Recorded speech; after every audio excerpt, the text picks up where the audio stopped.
No último século, a temperatura global subiu 1 grau. Parece pouco, mas se nos próximos anos esquentar mais 2 graus, muitos desastres nos aguardam. Esse aquecimento afetará o cultivo de alimentos, causará desastres naturais, impactará o fornecimento de água e fará muitas cidades simplesmente desaparecerem do mapa. No livro Terra Inabitável, publicado pela Companhia das Letras, o jornalista David Wallace Wells prevê que será impossível morar em cidades na faixa equatorial do planeta e muita gente vai morrer por causa de ondas de calor. Vale lembrar que isso já vem acontecendo. O último verão na França matou mais de 1.500 pessoas. Uma das medidas para evitar o colapso passa por revisar nossos hábitos à mesa, já que isso impulsionaria uma mudança no sistema de produção alimentar, que tem tudo a ver com preservação ambiental. Por outro lado, montar uma refeição mais sustentável ajudaria na manutenção da nossa própria saúde. No centro do prato, ou melhor, dessa discussão, está a carne vermelha. É que a pecuária é considerada um dos grandes motores do aquecimento global. Em paralelo, o abuso do alimento tende a prejudicar nosso organismo. Neste episódio do Detetives da Saúde, vamos explorar essas duas vertentes.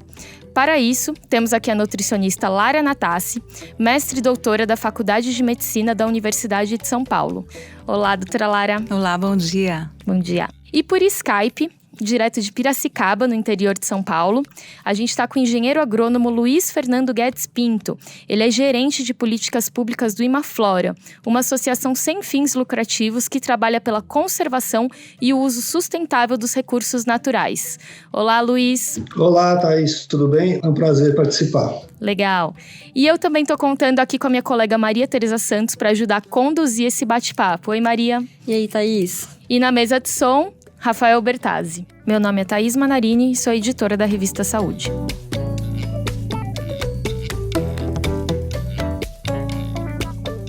Bom, gente, vamos começar aqui falando sobre o problema, né?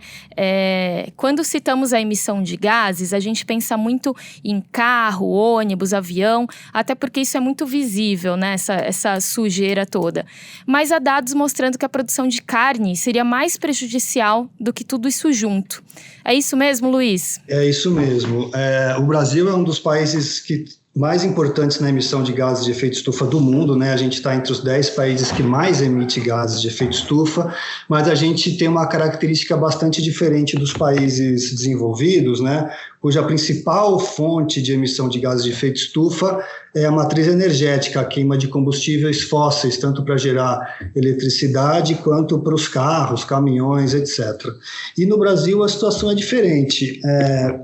O desmatamento e a agropecuária são os dois principais setores que emitem gases de efeito estufa no Brasil. Nas estimativas de 2018 do SEG, o Sistema de Estimativas de Emissões de Gases de Efeito Estufa do Brasil, o desmatamento foi responsável por 42% das emissões e a agropecuária 24%. E daí o que isso tem a ver com a carne, né? Os pastos, eles ocupam a maior parte das áreas desmatadas no Brasil, então na Amazônia, 60% das áreas desmatadas são ocupadas por pastos, segundo dados do TerraClass, que é um programa da Embrapa e outros órgãos de pesquisa, e dentro da agropecuária, que representa 24% das emissões brutas, a maior parte é do gado de corte, né, do tal do arroto do boi, o metano que sai do estômago do boi e vai para a atmosfera. Então, quando a gente junta a contribuição do boi, dos pastos degradados, que é uma outra realidade do Brasil, e do desmatamento, a produção de pecuária de corte e de carne no Brasil passa a ser central para a participação das emissões brasileiras no mundo. Sim. Luiz, é isso aí que é a tal da pecuária que é feita de forma extensiva no Brasil, né?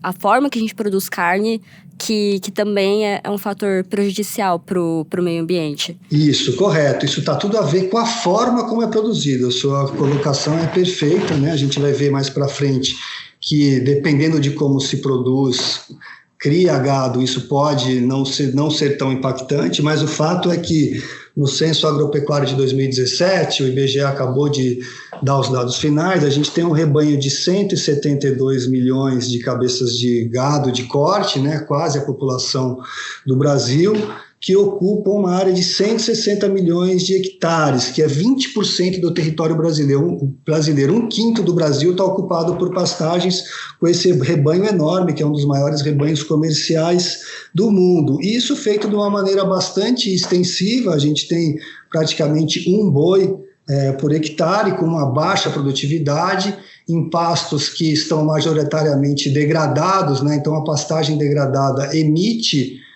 CO2 também, e essa é a característica principal. A gente tem casos de pecuária bastante intensiva, com baixas emissões, muito produtivos, mas de maneira geral a nossa pecuária de corte ela é bastante ineficiente, muito pouco produtiva, ocupa muita terra, emite muito gás de efeito estufa para uma produção de carne de proteína relativamente ainda muito pequena. E Luiz, só para a gente entender um pouquinho, quando a gente abre essas áreas para pastagem, a gente derruba a árvore e tudo mais, isso é extremamente prejudicial, né? Porque as árvores ajudam a sequestrar esses gases, certo? Exatamente. Então, primeiro, a derrubada da floresta, o desmatamento é a principal contribuição das emissões de gases de efeito estufa brasileira, né? Então, a gente transforma árvores e plantas em fumaça, e isso acentua o aquecimento global, e essas árvores, além de virar fumaça, param de fixar carbono no solo, nas suas plantas,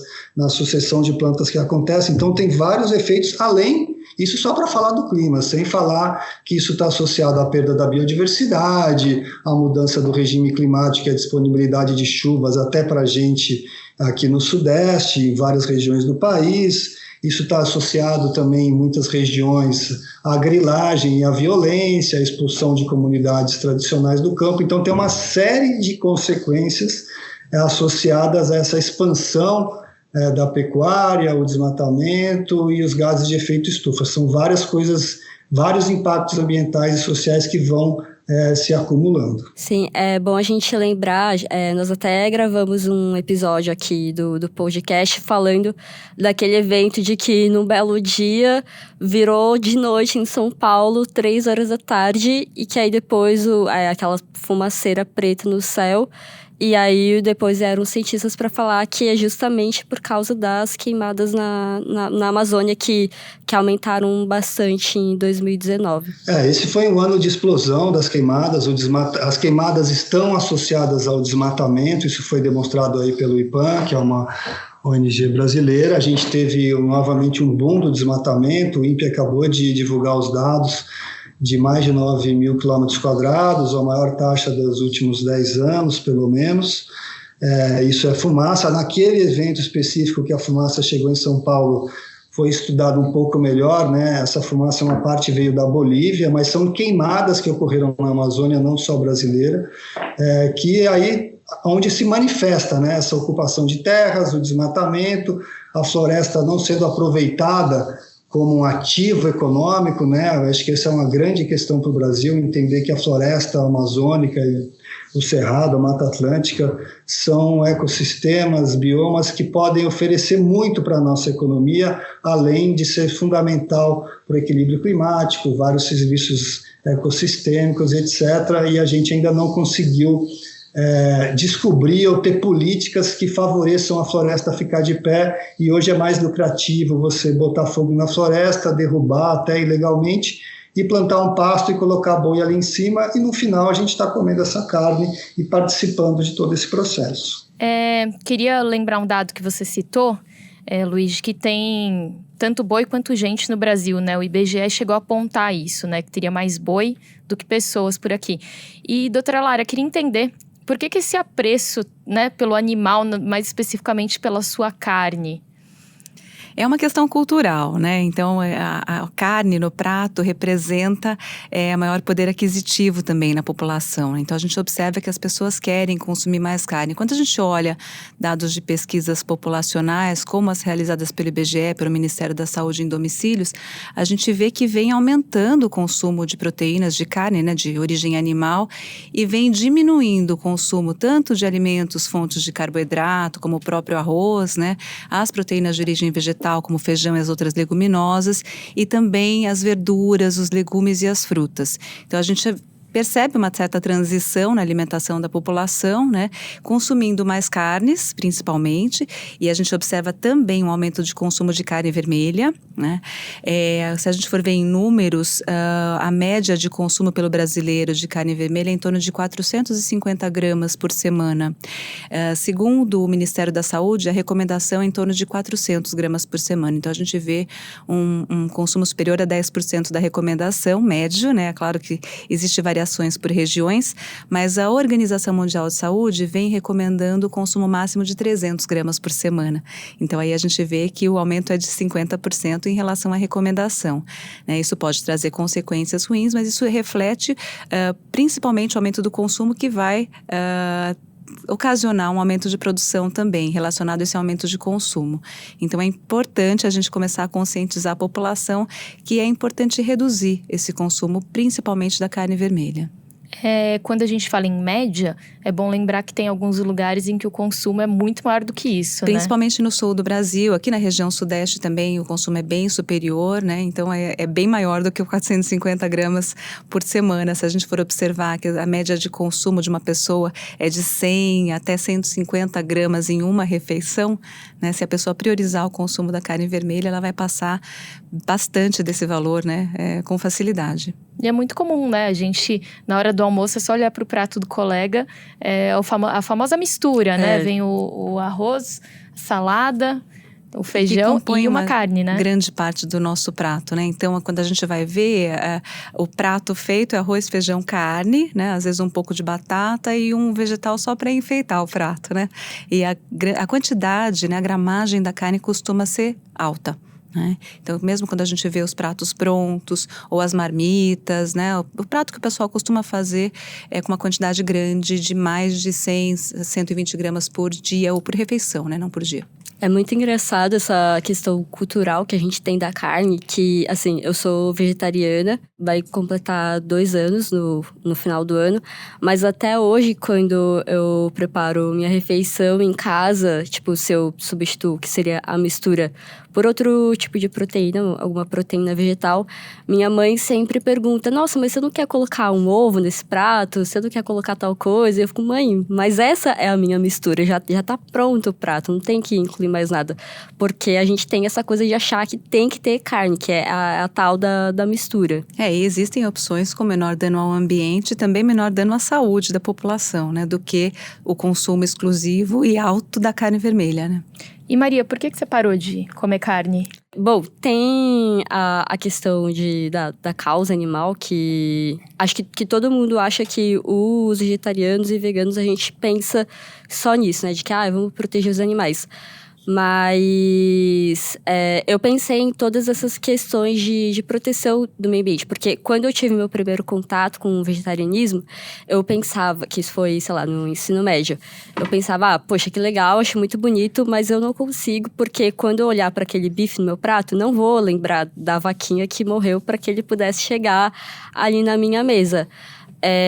Mas aí depois que eu pesquisei mais, e aí eu conheci mais pessoas, fiz mais amigos que são vegetarianos e que são veganos, que eu entendi que, assim, quando a gente olha pro prato, não é só aquele animal que morreu para que virasse a nossa comida, mas todos esses rebanhos estão envolvidos, é uma questão muito maior e não é o impacto só da morte ali dele, mas de todo o sofrimento que ele teve durante a vida e de todo o impacto que isso vai ter depois, né, que envolve, que é o tal do pasto, tem as queimadas, tem a emissão dos gases de estufa.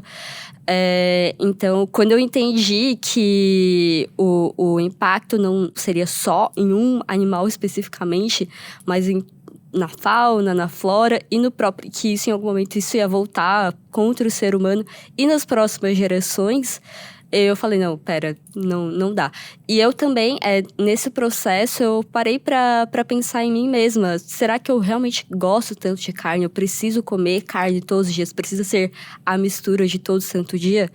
E aí eu percebi que eu particularmente não gostava tanto de carne. E eu passei, antes de cortar mesmo, eu passei a variar durante a semana, um dia sim, um dia não. E aí eu percebi, eu consigo viver sem, tá? Tranquilo. E aí eu parei no começo de 2017 para 2018. E tô aqui até hoje e não tive nenhuma recaída. Viva, bem, Sim, saudável. Os exames estão em dia, tudo certo. Eu queria aproveitar a sua fala, Maria, até para fazer duas perguntas, uma direcionada para o Luiz e outra para a doutora Lara. Vou começar com o Luiz. Quando a Maria fala dessa questão do animal, né?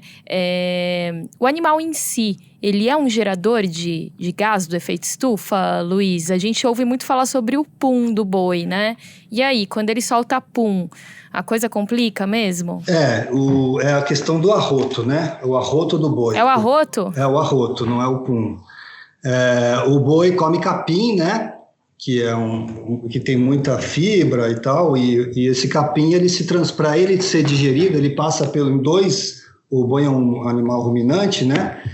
E para quebrar, se transformar, aproveitar o capim, ele produz gás metano, né, no seu processo de digestão. E o gás metano é um dos gases que contribui para o efeito estufa e para o aquecimento global.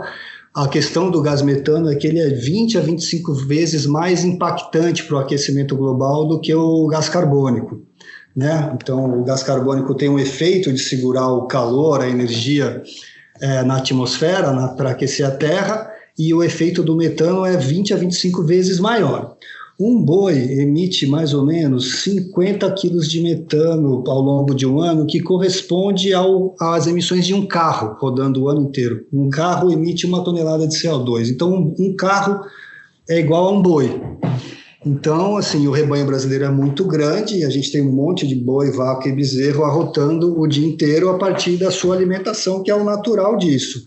E o boi tem uma vida longa no Brasil, esse sistema bastante intensivo, então uma grande parte da contribuição das emissões da agropecuária vem do que a gente chama da fermentação entérica, que é esse processo da digestão do capim dentro do estômago do boi. Também tem a contribuição da degradação dos pastos que emitem e do desmatamento. A contribuição direta do animal boi, né, é da digestão do capim, que é diferente de um frango e do porco, porque eles não são ruminantes, eles não comem capim, tem uma outra forma de alimentação. A contribuição do frango e do porco para as emissões ela é indireta, porque tem que produzir grãos para fazer ração para eles comerem. Então, o boi realmente ele tem uma questão fundamental nas emissões, e a questão do bem-estar animal do boi e da vaca é bastante diferente do frango e do porco, caso a gente vá aprofundar esse assunto do bem-estar animal também. Porque o boi brasileiro ele é predominantemente criado a pasto, o que é uma vantagem do ponto de vista sobre alguns pontos de vista, né? Enquanto o boi, em outros países como nos Estados Unidos, por exemplo, na Europa, ele é muito criado em confinamento, eles estão estabulados, né? Presos num estábulo, comendo capim, ração, preparados, e daí é bastante diferente as questões ambientais e de emissões e outros impactos são coisas diferentes. E o bem-estar animal também muda muito. Perfeito. A Maria comentou da questão também de fauna e flora, né? Quando a gente abre esse espaço para ter um gado, a gente também tá levando embora, né, muita da biodiversidade do Brasil mesmo, não? Sim, quando a gente desmata uma área para plantar qualquer coisa, que é uma monocultura, né, o pasto é uma monocultura de um capim, basicamente, né, tem várias espécies de capim, mas a gente está derrubando o cerrado e a Amazônia principalmente, que são áreas de enorme riqueza de biodiversidade do planeta, né, a Amazônia é um dos maiores reservatórios de biodiversidade do planeta. O Cerrado está entre os 5 áreas de maior importância para a biodiversidade, porque tem muitas espécies endêmicas. Então, a gente reduz ou destrói a biodiversidade dramaticamente para ocupar com uma produção hoje que tem baixa produtividade e tem vários impactos ambientais. Doutora Lara, essa questão do excesso da carne vermelha que a gente estava citando, né? Além de ter todo esse sistema de produção por trás, e o nosso organismo, né? O que acontece quando a gente abusa? Bom, o que a gente pode apontar, né? A gente pode dizer que as carnes têm uma grande variedade de nutrientes, mas as recomendações das atuais, então tem até o Guia Alimentar Canadense, os novos guias alimentares, tanto na Europa quanto nos Estados Unidos, na América também, apontam que o ideal é que a gente tenha uma alimentação mais rica em vegetais, frutas e grãos.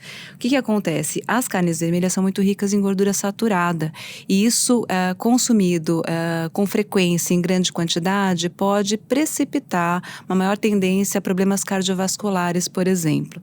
Né? Já os alimentos de origem vegetal, por exemplo, as leguminosas, que podem ser uma boa substituição para as proteínas de origem animal, por serem ricas em proteínas também, elas são ricas em fibras, né? A gente sabe que as fibras vão atuar na prevenção de diversas doenças na nossa saúde, prevenção até de aumento do colesterol, que pode ser causado pelo excesso de gordura saturada da carne vermelha, pode contribuir para melhorar a glicemia, o açúcar no sangue de uma pessoa que tem algum descontrole na glicemia por causa das fibras solúveis, dão saciedade também, são ricas em proteínas, são ricas em compostos bioativos que podem ajudar a prevenir diversas doenças, né, que são compostos que vão trazer um que a mais, além das vitaminas, dos minerais, das fibras e dos outros nutrientes, né, que podem realmente ter uma atividade antioxidante, prevenir envelhecimento precoce, prevenir danos nas células, então previnem todas as doenças e melhoram inclusive a imunidade da população. E a gente sabe que a produção das leguminosas vai emitir muito menos gases de efeito estufa, né, do que a produção de carne. Elas podem ser cultivadas de forma mais sustentável, como, por exemplo, o cultivo em rotação. Então, o que está faltando realmente é que o vegetal passe a ser o protagonista do nosso prato. Em função da saúde do homem, em função da saúde do planeta, né? E com isso a gente tem diversos benefícios. Existe até uma comissão que se reuniu no começo do ano, lideradas por Willett, que é um cientista de Harvard, né, um professor doutor, e contou com diversos cientistas de 16 países diferentes, que começou a criar um padrão de dieta mais sustentável, porque não existia ainda padrão mundial no meio científico para conferir esses benefícios, para estudar realmente esses benefícios, né, com estudos grandes e largos, com grandes populações. E eles dizem exatamente isso, que se a gente conseguir diminuir o consumo de alimentos de origem animal e aumentar o consumo de alimentos de origem vegetal, a gente vai ter benefícios tanto no ambiente quanto na saúde da população. Claro que associando a formas de produção mais sustentáveis também e diminuição do desperdício de alimentos, que a gente vê que é um outro problema que existe aqui, não só no Brasil, no mundo inteiro, mas existe um grande desperdício de alimentos até nas casas, nas residências. A gente observa muito isso, a gente aproveita muito pouco do alimento. Né? Então, tudo isso junto pode ser uma solução para esse problema, né? A associação de abuso de carne vermelha com doença cardíaca, e agora a gente viu também associação com alguns tipos de câncer, né? Isso já está estabelecido? Existem vários estudos que chegam a essa conclusão, inclusive nessa grande revisão realizada por Willett e colaboradores, eles falam exatamente sobre isso, que já está mais do que comprovado que o consumo excessivo de carne vermelha, de gordura saturada, está relacionado com doença cardiovascular, com aumento de gordura, né, abdominal, que pode está relacionado também com outras doenças, como, por exemplo, resistência à insulina e com alguns tipos de cânceres, né? Principalmente cânceres do aparelho digestivo, mas outros também. Então, a gente deve realmente diminuir o consumo de gordura saturada e a gente tem recomendações de consumo de gordura saturada que normalmente não são atingidas pela população quando existe o consumo frequente de carne vermelha. Sim. Maria, posso te fazer uma pergunta Faça. agora? Quando você parou de comer, você sentiu alguma coisa no seu funcionamento mesmo, seu corpo? Se você se sentia menos pesada? A gente escuta às vezes falar muito sobre isso, né? A digestão da carne vermelha. Qual que foi sua impressão, assim, no seu corpo? Bom, primeiro que eu emagreci, isso não era um foco meu, mas tem gente que fica feliz com isso, enfim, pra mim não... Ok, beleza. Mas primeiramente foi isso. Tem essa questão de se sentir menos pesado e isso pra mim é muito bom porque ajuda até mesmo que a gente sente aquele soninho depois do almoço e tal. Pra mim isso foi muito bom, eu me senti mais revitalizada, Então digamos a gente assim. pode passar mais trabalho depois do almoço, então. Tudo bem, pode passar. Tem isso, e uma coisa que aí vocês podem achar engraçado, mas enfim, eu fico muito feliz por isso. O meu intestino funciona muito bem agora, assim, tipo, reloginho mesmo. Isso me deixa muito feliz, porque eu tinha problema com isso antes de prisão de ventre e tal, e no médico era sempre um problema falar disso. E agora funciona muito bem, eu fico muito feliz com o funcionamento do meu intestino. E, assim, tem essas questões físicas e também teve meio que uma mudança de consciência, porque antes eu não ligava muito para essa questão da alimentação. Eu ficava tipo, sei lá, eu tô feliz comendo e tudo bem, e eu não tenho que dar sensação para ninguém sobre isso. Mas quando eu parei de comer carne, eu passei a olhar com mais carinho pro meu corpo, digamos assim. Entender que eu tava não falando da carne só em si, mas tipo, a minha alimentação se tornou mais saudável. E eu percebi que eu tava colocando lixo pra dentro de mim.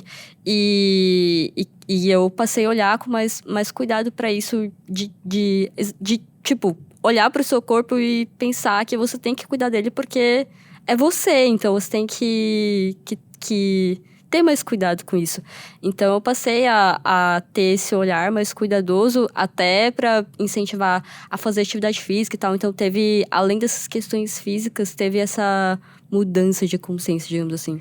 A gente repara que houve uma mudança de comportamento em geral, né? Uma coisa que você falou e que a gente deve prestar atenção é com relação ao funcionamento intestinal. A gente observa que no Brasil as pessoas consomem muito menos fibras do que a necessidade. E quando a gente consome muitos alimentos de origem animal, muita carne vermelha, a gente acaba ocupando o espaço no prato que seria para os vegetais, para os alimentos de origem vegetal. Quando a gente inverte essa história, né? Quando a gente inverte essa posição, a gente aumenta o consumo de alimentos de origem vegetal e diminui de carne vermelha, a gente consegue um aumento substancioso no consumo de fibras.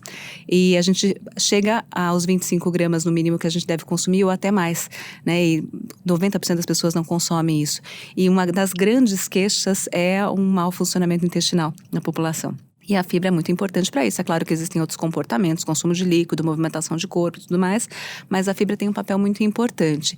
E a fibra vai dar saciedade também, a fibra auxilia a digestão. Então, tudo isso que você refere, que você sentiu, né, diminuindo o consumo de carnes ou evitando o consumo e aumentando o consumo de alimentos de origem vegetal, tem a sua explicação científica. Inclusive, alguns trabalhos falam que muitas vezes é mais importante a gente prestar atenção no que a gente deve aumentar na nossa alimentação do que só no que a gente deve diminuir. Então, não é só diminuir carne, é aumentar o consumo de vegetais também, isso é muito importante. Quando a gente fala de redução de carne vermelha, é muito comum ouvir sobre a variação, né? Como a Maria falou, colocar ovo, tem peixe também. Eu queria entender um pouquinho, Luiz, da produção da carne vermelha versus a produção de aves e peixes.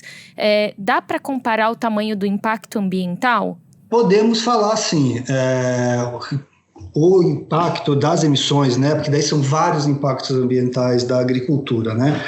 Mas só para reforçar o que já foi falado antes, a gente fez um estudo aqui em Imaflora com os dados do Censo Agropecuário de 2006 e a nossa produção de proteína da safra de plantas, né? Do que a gente produz de vegetais, ela foi 25 vezes maior do que a produção de proteína da nossa safra animal. Então, tudo que a gente produziu de milho, soja, a gente transformou toda a safra vegetal brasileira, laranja, cana-de-açúcar, todas as principais culturas, né, que são 18, em um ano ela produziu 25 vezes mais proteína do que toda a produção animal brasileira de frango, porco, animal, etc., numa área mais de 2 vezes menor do que a área de pastagem. E daí, para falar sobre as outras carnes, né, os animais, frangos, suínos, né, eles são criados engaiolados, né, em sistemas bastante intensivos, e eles comem ração que vem da produção vegetal. Então, no fundo, eles estão competindo com a gente, porque a gente produz grãos para nós e para eles, né? Mas, do ponto de vista das emissões, a gente tem uma redução substantiva das emissões. Então, quando a gente come frango e porco, a gente está contribuindo menos para os gases de efeito estufa, porque a produção vegetal emite muito menos, né? O peixe, né? Daí tem o peixe criado e o peixe pescado, e daí o peixe pescado a emissão praticamente nula, né? Do peixe criado também come ração. Daí tem outros assuntos ligados aos peixes, né? Que é a questão da sobrepesca, enfim, a ameaça aos cardumes, mas não vou tratar disso agora. E o que a gente tem que estar atento do ponto de vista ambiental, a professora já colocou aí, a gente produzir uma agricultura com menos impacto, com menos agrotóxico, que cause menos erosão, que tenha outros impactos ambientais em menor intensidade, que contribua para a conservação da biodiversidade, como os cultivos em rotação, que já foi mencionado, policultivos, mas de maneira geral, então as proteínas vegetais, né, comer vegetais, ela tem um impacto ambiental do ponto de vista das emissões muito menor, mas assim, dezenas de vezes menor, as carnes brancas menor, e a carne vermelha de longe é que mais contribui para as emissões.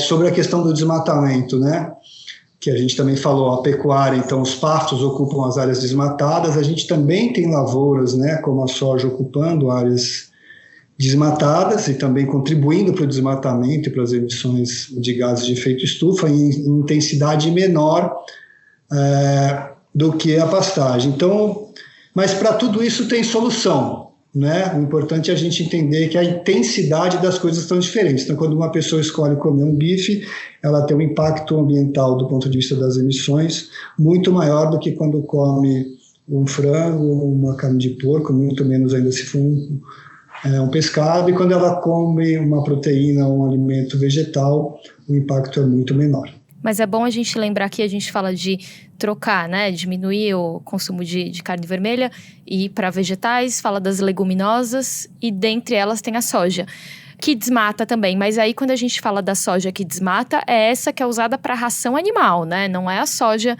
que você vai comprar para se alimentar, né? A gente não sabe, não dá para separar.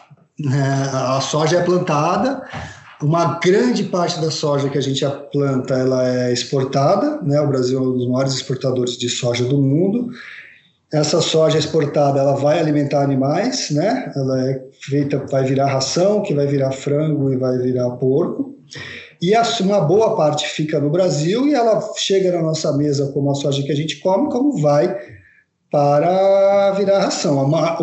A parte que vai para a ração, ela é muito maior, né?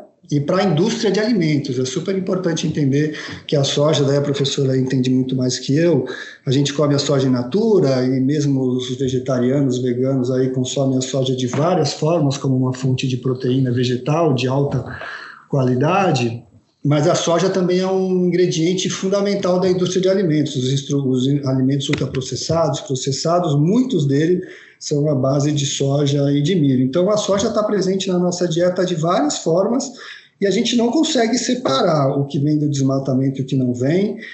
A gente também não separa o transgênico, né? Praticamente tudo que a gente consome hoje é soja transgênica, seja transformado em frango, seja no óleo que a gente usa para fritar, ou nos alimentos processados, ou mesmo na soja in natura. Então, o consumidor hoje não tem muita opção do ponto de vista de saber se aquela soja ou outras coisas que ele se alimenta vêm do desmatamento ou não. Existem alguns selos e certificados aí, selos verdes, para várias commodities agrícolas, inclusive para a soja, que poderia garantir uma soja livre de desmatamento, mas isso ainda é uma porção bastante pequena e como a soja se mistura muito na cadeia alimentar, é muito difícil o ser humano, o cidadão lá na ponta saber se aquele produto que ele está consumindo vem de uma soja livre de desmatamento ou não. Infelizmente, a gente não tem muitas garantias em relação a isso.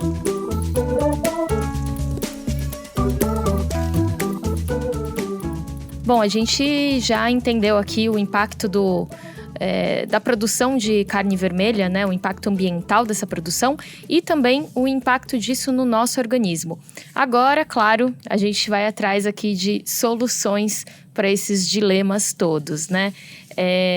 Para começar, queria entender, doutora Lara, a Maria está comentando aqui com a gente, contando a experiência de ter excluído totalmente a carne vermelha da dieta dela, mas pensar numa redução de consumo. já seria benéfico, pensando na nossa saúde?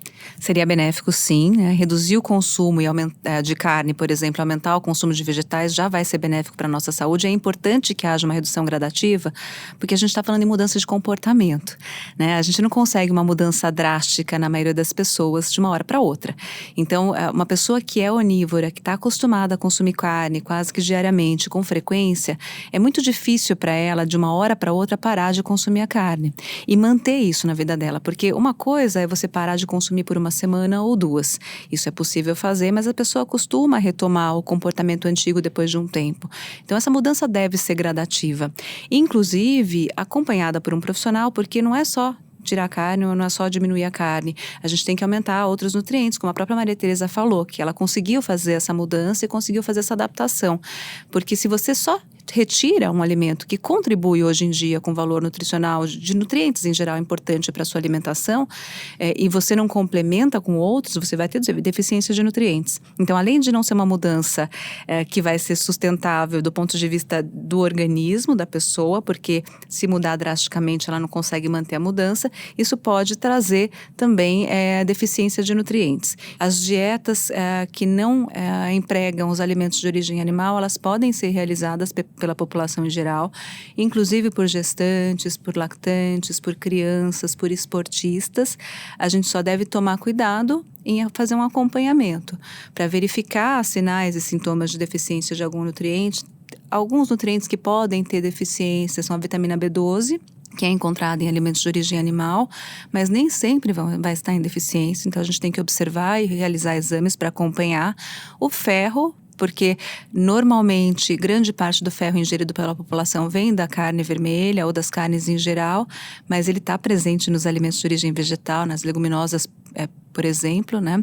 O cálcio, que está bastante presente nos laticínios, no leite, nos derivados do leite, mas que também está presente em alimentos de origem vegetal. Então, se a gente fizer uma mudança gradativa e observar os nutrientes que são chave aí para o bom desenvolvimento, para a manutenção do nosso metabolismo, do nosso corpo, a gente consegue sem nenhum problema partir para uma alimentação menos frequente em carne vermelha, sem nenhuma consequência no corpo, muito pelo contrário, né? Só com benefícios para a nossa saúde. Sim, uma dica que eu deixo que me ajudou bastante, além de fazer o acompanhamento com o nutricionista, foi pesquisar receitas. Existem muitos sites por aí que mostram receitas com alimentos somente de origem vegetal. Isso me ajudou muito no começo, porque eu fiquei, o que eu vou comer agora? Sei lá, eu vou ter que falar para minha mãe comprar coisas caríssimas, e não é assim.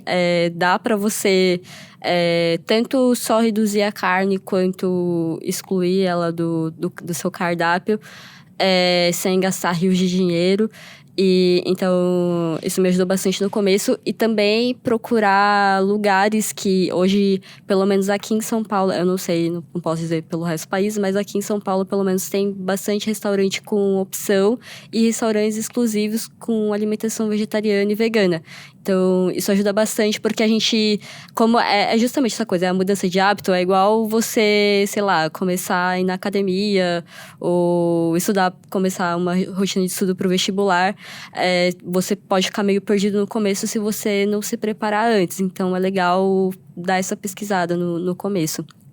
Recentemente eu escrevi essa reportagem sobre a dieta, né, para salvar o planeta. Tanto a Lara como o Luiz foram fontes, né, eu entrevistei os dois. E essa reportagem deu uma mexida comigo. Eu gosto muito de carne vermelha, preciso confessar. Eu acho que eu tô esse pessoal que exagera, sabe? Eu acho que eu tava ali. Uhum. Mas depois da reportagem deu uma mudada e eu tentei diminuir a carne vermelha e colocar outras proteínas animais no lugar. É o que eu tô conseguindo fazer no momento. Então, frango eu tenho consumido mais, ovo. Semana passada a Maria prova, a gente comeu omelete juntas no restaurante. Sim, verdade, né? Verdade. Uhum. Então, assim, eu tô tentando mudar. Ontem eu comi peixe. E começar devagar tem me ajudado, né? Porque é hábito, né? É coisa que vem de família.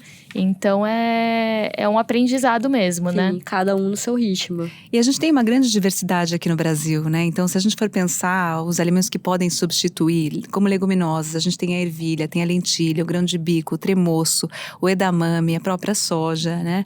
A gente tem algumas sementes, como a semente de girassol, de gergelim, semente de abóbora, a chia.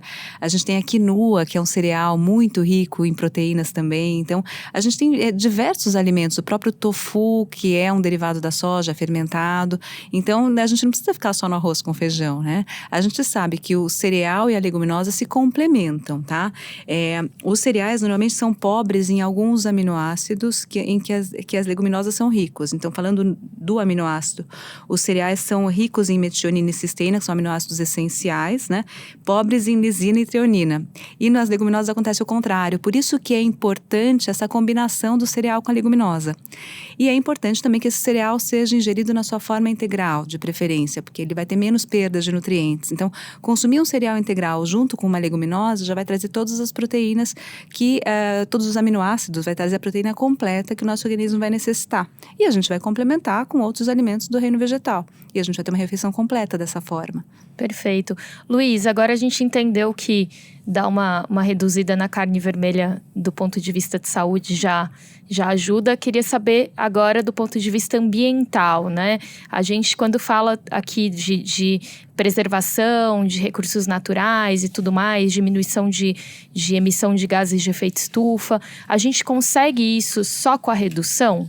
Olha, a redução ela já ajuda, eu acho que é um caminho, porque a transição para uma pecuária menos impactante ela é lenta, né? Esse não é só o processo individual lá de mudar a dieta das pessoas que é lenta, mas a gente transformar a pecuária de corte brasileira é um processo bastante lento. Então, o brasileiro consumir menos carne ajuda, né? Ele é importante porque a gente teria um rebanho menor, uma área menor, e isso tudo ajuda a diminuir as emissões, do ponto de vista das emissões somente, né? Mas é totalmente possível a gente ter uma produção de carne que seja até neutra do ponto de vista das emissões. Para isso a gente tem que resolver alguns problemas.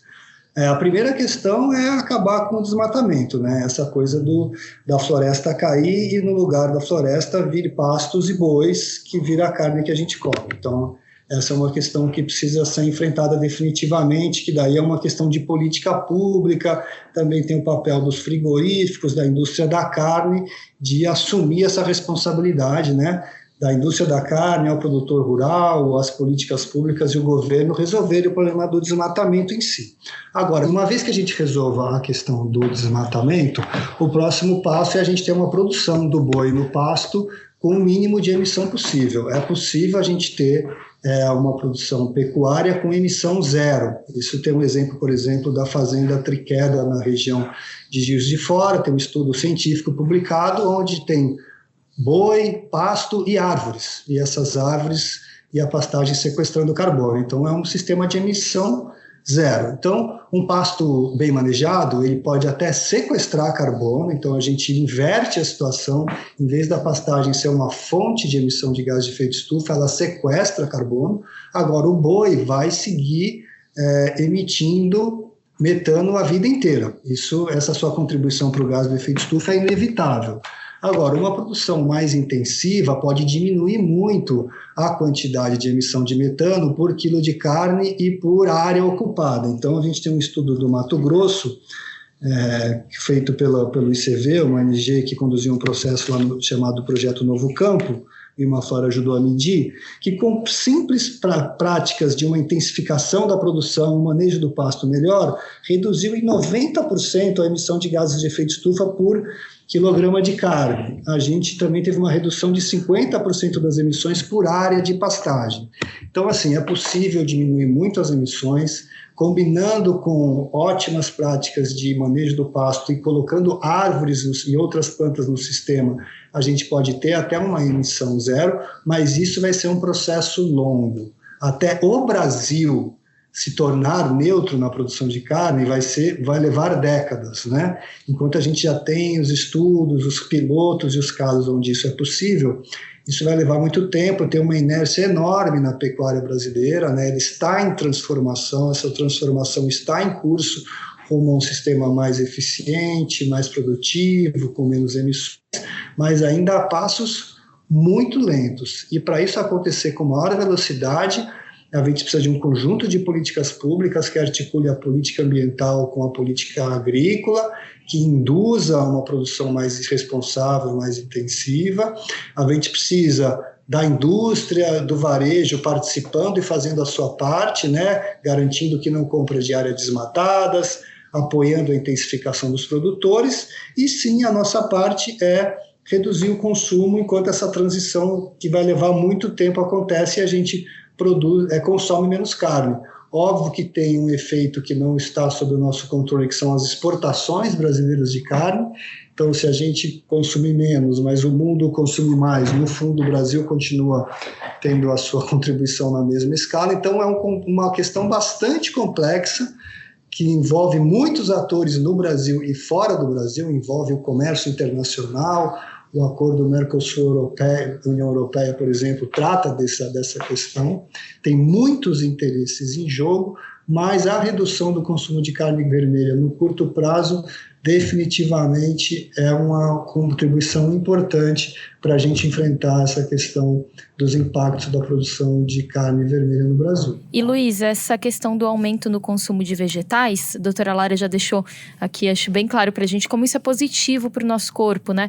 Mas também, então, é uma atitude sustentável, né? A produção deles custa menos para o meio ambiente, certo? Muito menos, do ponto de vista de ocupar uma área muito menor. Então, num hectare de soja, de outras culturas vegetais, a gente produz muito mais proteína e energia do que tendo um boi. Isso está bastante bem medido. A gente emite muito menos gases de efeito estufa, então tem um aproveitamento muito mais racional da terra.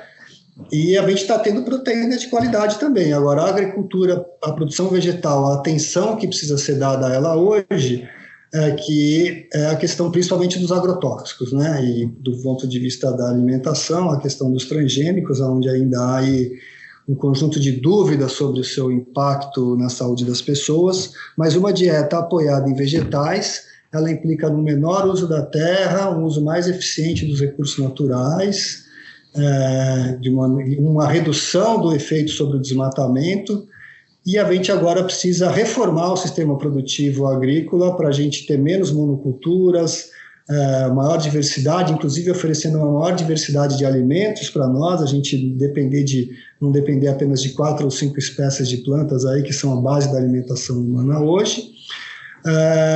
E a grande atenção é a gente poder ter uma produção mais ecológica que dependa muito menos dos agrotóxicos, porque os agrotóxicos têm consequências para o meio ambiente, né, do ponto de vista de poluir o solo e a água, para os trabalhadores rurais que manipulam esses produtos químicos e aí estão sujeitos ao câncer, e quem come, né, nós, porque também se estivermos comendo aí alimentos com agrotóxicos também comprometem a nossa saúde de maneira bastante importante. Então, tem toda essa questão de que a alimentação vegetal ela é muito melhor para o ambiente, ela é mais saudável, não há dúvida quanto a isso, mas a gente também tem que estar atento para ter uma produção agrícola menos impactante e menos dependente de agrotóxicos. E agora, para a gente já ir encaminhando para o encerramento do programa, hoje no mercado existem diversas marcas que lançam produtos feitos à base de vegetais.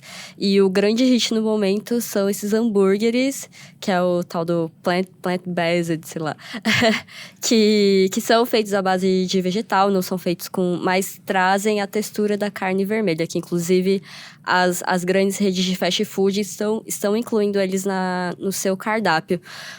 Assim, para o meio ambiente, show, ótimo, mas queria saber, doutora Lara, só porque é feito à base de planta, ele é necessariamente saudável? Nem sempre, né? Isso a gente tem que tomar bastante cuidado com a forma de preparo, né? Com o tipo de preparação que a gente vai consumir. Então, por exemplo, substituir um hambúrguer de carne por um hambúrguer que seja frito e que seja, por exemplo, que o manejo seja feito no mesmo local onde foi feito o manejo do hambúrguer de carne, né?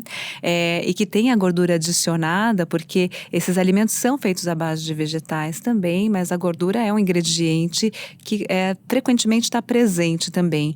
E aí a gente tem que pensar, né? Qual que é a nossa ideia? É aumentar o consumo de alimentos de origem vegetal? A gente tem uma diversidade tão grande aqui no Brasil, né? Será que a gente tem necessidade de complementar com uma réplica de uma carne, por exemplo, ou de um hambúrguer, ou se a gente conseguir melhorar o nosso prato e a inclusão de alimentos de origem vegetal, não pode ser uma opção sem ter que incluir alimentos extras, né, que sejam produzidos com uma adição de gordura, que sejam preparados em forma de fritura também, muitas vezes, né, principalmente nesses fast foods. Então, vamos pensar um pouquinho mais nisso e começar uma outra ideia também, usar os alimentos de época. A gente tem vários alimentos que são produzidos em épocas, segundo a sazonalidade de produção. Esses alimentos vão utilizar menos agrotóxicos no seu plantio, porque eles estão mais presentes. Lá tem uma maior variedade, uma maior quantidade desses alimentos. Claro que seria muito importante se a gente pudesse evitar o uso, né? Mas enquanto não é possível para toda a população, a gente vai usar esses alimentos e vai manejar, fazer a higienização de forma como a gente consiga diminuir o teor de agrotóxicos para a gente, né? Mas, de qualquer forma, vamos usar os alimentos de época e vamos dar preferência aos alimentos de origem natural e não réplicas de carnes ou de hambúrgueres como esses. E eu acho que a Maria citou os hambúrgueres, mas a gente está vendo que realmente a história do vegetarianismo, o veganismo está muito em alta. E vai ser normal a gente encarar isso no supermercado, né? Ver cada vez mais produtos com essa pegada. Mas essa história de checar rótulo é válido ainda, porque a base de vegetais, de fato, às vezes vai ter gordura, vai ter sódio, nunca vai ser superior a uma fruta, por exemplo, né? É importante sempre olhar a lista dos ingredientes que compõem o produto. Perfeito. Bom, gente, queria agradecer demais a presença de vocês aqui, né? O Luiz por Skype. Brigadão, Luiz, por toda a sua contribuição. Acho que ficou muito claro como a produção de carne vermelha demanda aí do meio ambiente, como é importante a gente pensar nessa redução e, em paralelo, pensar num sistema que seja mais amigo aí, né, dos nossos recursos naturais. Obrigado, eu agradeço aí a oportunidade, aprendi bastante com vocês, com a Lara, com a Maria também, e estou à disposição para seguir conversando sobre esse assunto. Parabéns pela iniciativa. Perfeito. Doutora Lara, obrigada por essa contribuição, né, por estar com a gente hoje, trazendo também todas as ponderações, né, falando da redução do consumo, como é importante. Para quem for excluir, sempre tá atento a questões nutricionais e procurar um acompanhamento, né? Sim, exatamente. Eu que agradeço. É sempre um prazer participar. Muito obrigada, Thaís, Maria Tereza, Luiz Fernando. Obrigada pela companhia. Maria, obrigada pela contribuição aí. Valeu, foi um prazer, Thaís. Bom, queria chamar os ouvintes agora, né, para participar dos próximos episódios. É só vocês mandarem um e-mail para saude.abril@atleitor.com.br, falar aí do que você gostou, o que você gostaria de ouvir por aqui, né? E comentar também nas nossas redes sociais. Obrigada pela participação do Rafa aqui na mesa de som, ajudando a gente como sempre. E um abraço para todos e até a próxima.